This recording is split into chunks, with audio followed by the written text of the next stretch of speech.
What if I told you that making a personal film can completely change your life? What if I told you that a film can kill its own maker?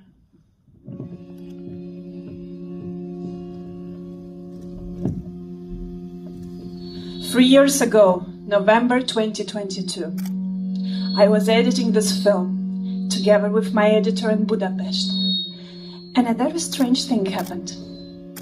We managed to put together the whole story, but our process got stuck on the ending. It was that scene, the fight with my father, that we struggled the most with. We spent 3 days working on that scene, and on the fourth day, I woke up, had breakfast, and suddenly felt sick. I quickly ran to the bathroom and threw up everything I had eaten. Later on that day, I discovered that I could not eat. Something was wrong with my throat. My swallowing was not working. It felt like a beginning of a nightmare.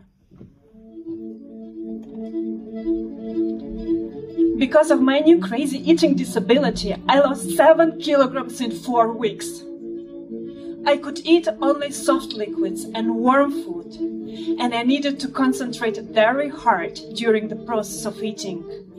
For 9 months, my hands were trembling terribly when I came into contact with food.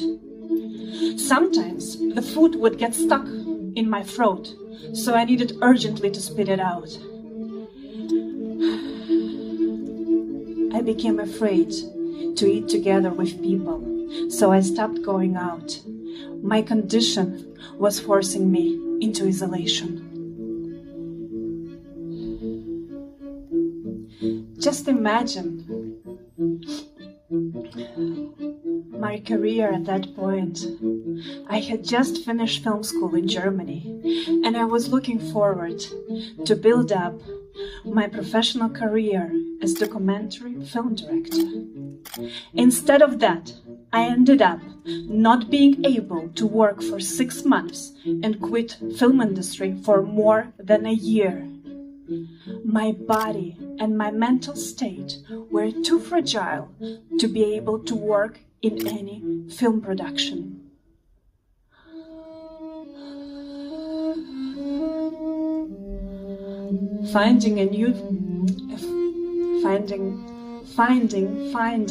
I'm looking for words. Finding the suitable therapy became my new full-time job. In the course of 3 years, I tried 15 different of them. Psychotherapy, art therapy, systemic constellation, rebirthing, fasting, hanging on the ropes, meditation, yoga, running. Meanwhile, I had to keep myself afloat, living as an immigrant in Germany, struggling to pay my rent, and constantly asking my friends to help me out. I ended up with 20,000 euro of debt. That does not sound like a positive start into one's professional career, does it?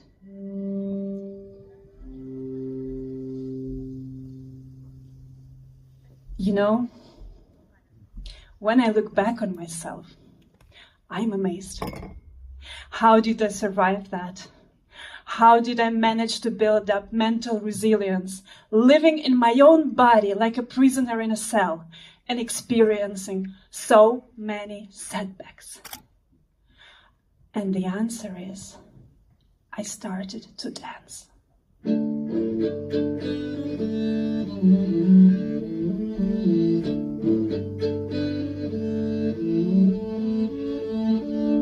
Shortly before falling sick, I got into social dancing. I discovered Brazilian Zouk and fell absolutely in love with it. Brazilian Zouk is a couple dance that evolved from lambada in the 90s, and it is a dance built on connection and flow. Brazilian Zouk not only helped me recover my physical strength and navigate my emotions, it also helped me socialize with people again. When I was dancing Zouk, I was completely forgetting about food or that I have a major dysfunction in my body. When I was dancing Zouk, I was feeling the most vital and completely free. What I'm talking about, I will show you. You don't know. See, it's a butt, yeah.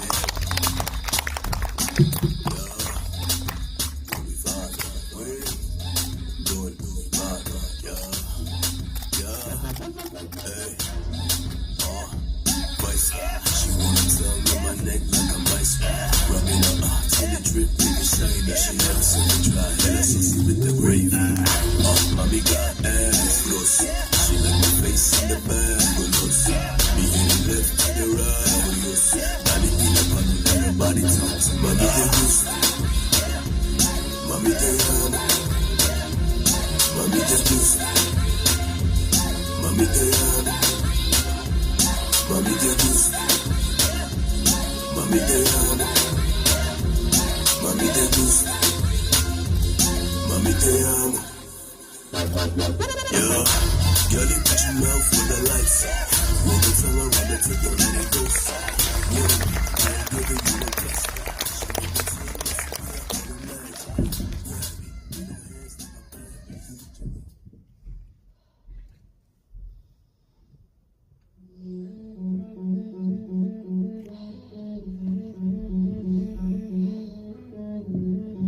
You know what is especially hard about my condition is not to know the reason for my suffering. Not understanding the reason caused me more suffering than the physical dysfunction itself. Well, to be honest, I was reluctant to think that my health condition has something to do with my personal film or my family story. Because how is this possible? So many filmmakers are doing personal films and nothing happens to them. Why me?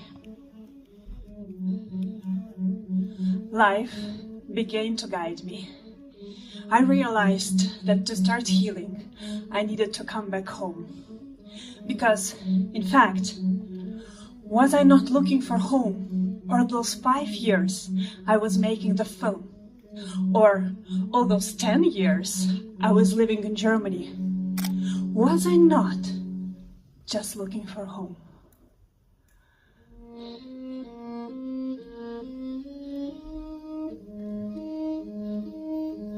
I wanted to trespass that barrier I've built for myself, of not going to the house. The real reason for that was actually that my father started a new family there. There was a woman and her daughter living in the house, and what was hurting me the most, that the girl took over my room. Somewhere deep inside me, I built a belief that because my father started a new family, there was no place for me in my father's heart. It took me a while to realize that now I can change that. That I can build a new belief and a new scenario for myself.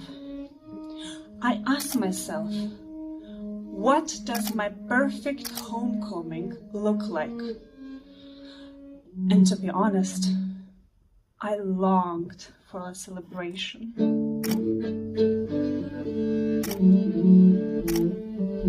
As a therapy for myself, I imagined how I arrive home and everybody's waiting for me. There is a dinner laid out, everybody's dressed out, and my father pours a glass of wine and makes a toast for my health. I imagined how I dance joyfully in the living room.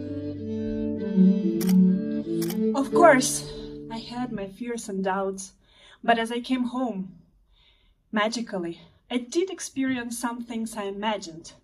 Well, not the full-scale celebration, but everybody was loving and kind to me, including my father. And what is the most important, life was truly generous, because on the second day of my arrival, I found out the answer to the question about my suffering.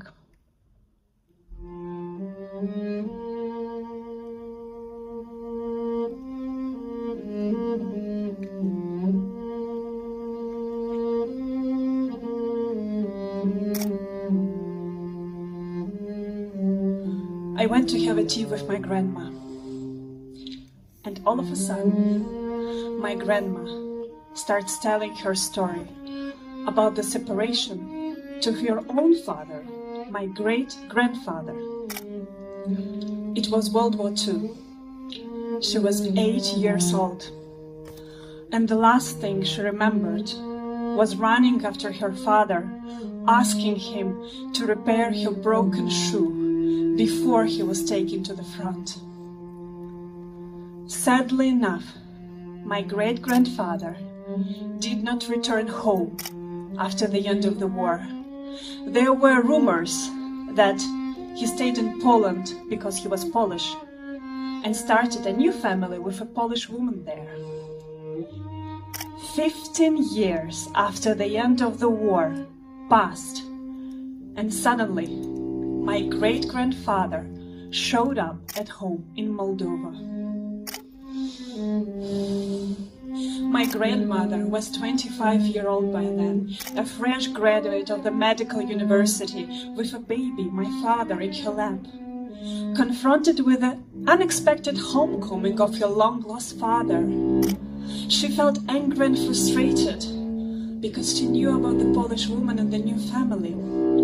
At some point, she could not hold back her anger anymore, so she started shouting at him. How could he betray her, her sister, and her mother in this way?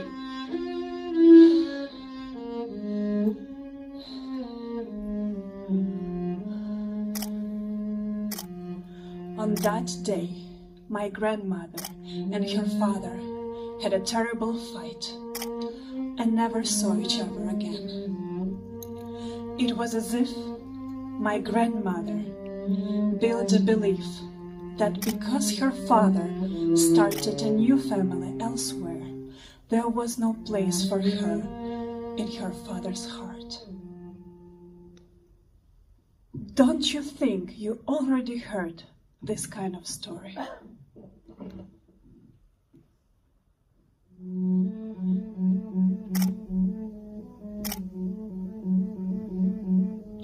On the day my grandma told me her story, she gave me a precious gift.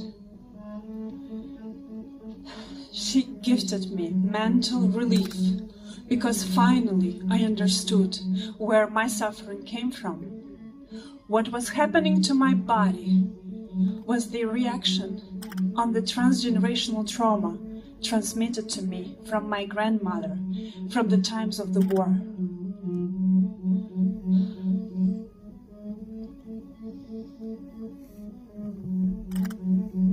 It was interesting because the different symptoms I felt inside my body really resembled that like a war was going on. So at some point I started calling it a war trauma.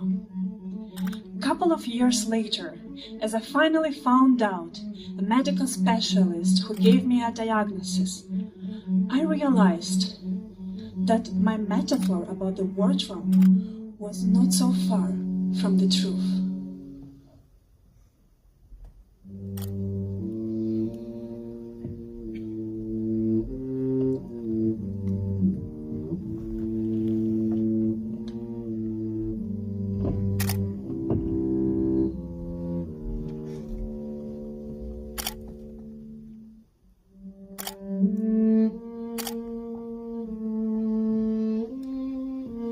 I was told to have something similar to a whiplash injury of my dura mater.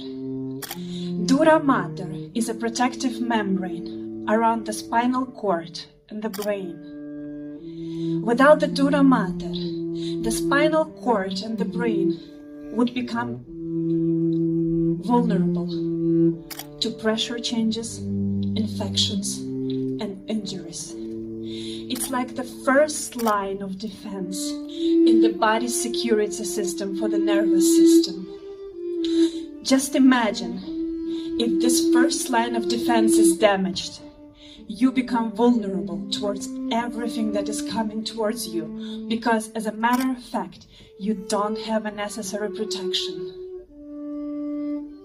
To recover the trust that you're safe in your life takes forever, and I'm still on that journey. A whiplash injury of a dura mater is a kind of injury that happens to a soldier in a war when he gets thrown back by a bomb explosion.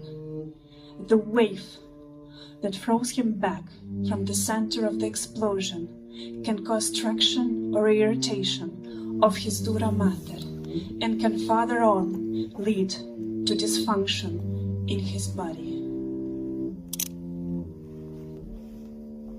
Dear audience, dear film community, I am not a soldier. I'm a filmmaker. And I was not going to war. I was just making a film.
Trauma is never one-dimensional.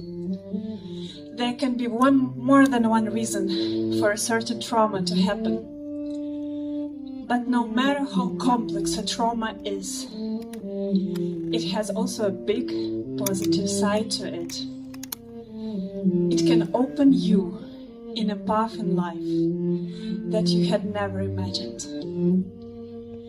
My war trauma had a second side to it. I call it sisterhood side. In one of the therapies I did, it was called prenatal birth therapy, and its purpose was to find out whether there was something wrong during the time of my prenatal development. And as a matter of fact, I found out a truly unexpected thing. That I was not alone in my mother's belly. At the beginning, my mom's pregnancy was a twin pregnancy, but for some mysterious reason, my never-born sister decided not to come to this world, and this had a deep impact on the development of my personality.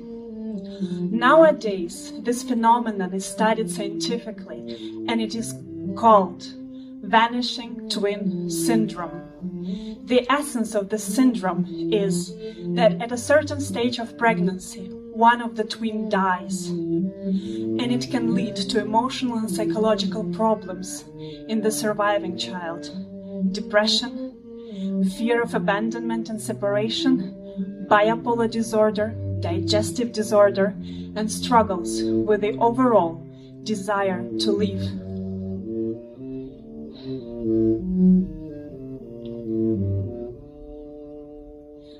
This discovery made me understand why I was searching to reconnect with my father so much, and why I spent so much time doing this film. Maybe it was not the connection to my father I was trying to recover, but in fact, I was looking for the other vanished side of myself. A sister.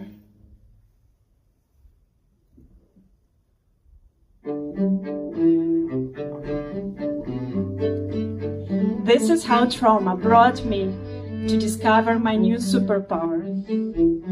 I started building a community of women filmmakers for mutual support, learning, and speaking out for themselves. I call this initiative Woman and I.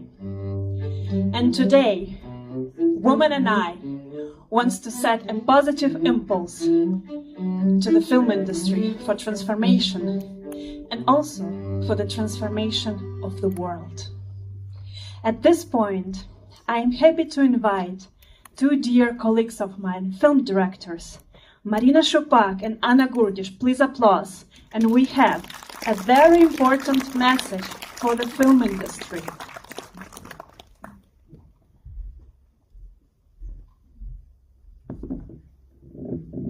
Thank you.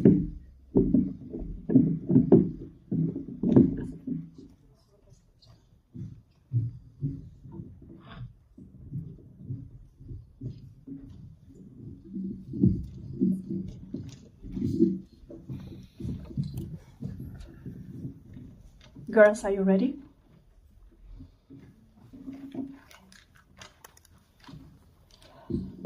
Wow.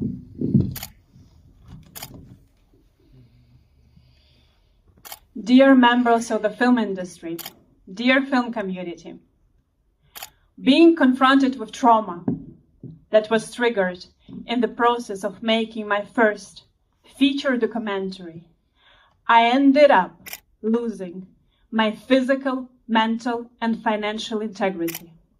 And here I am, 3 years later, still struggling to get it back. My trauma turned out to be both personal and professional. It was coming from my family story, and it was triggered during a film project, resulting in a lot of healing work to do by myself. In this process, I developed a need to talk to women like me, young film directors, and just ask them how they were doing at the beginning of their professional lives. I asked them simple questions, and I was shocked to hear the answers. Everybody I was coming into contact with was confronted with multiple levels of day-to-day struggles, trying to survive them on one side, and to do their creative work for their documentary projects on the other. Today, we are gonna share with you some personal testimonies from the behind the scenes of our lives as young documentary filmmakers, with one and only aim: to draw your attention to the cost we are paying to have the privilege to do our work, instead of being paid and being valued for our work. So my process of making a film is more important than the film itself. And because I'm growing at the same time with my film, so please don't push me to finish it before I am ready to do this. Without the filmmaking,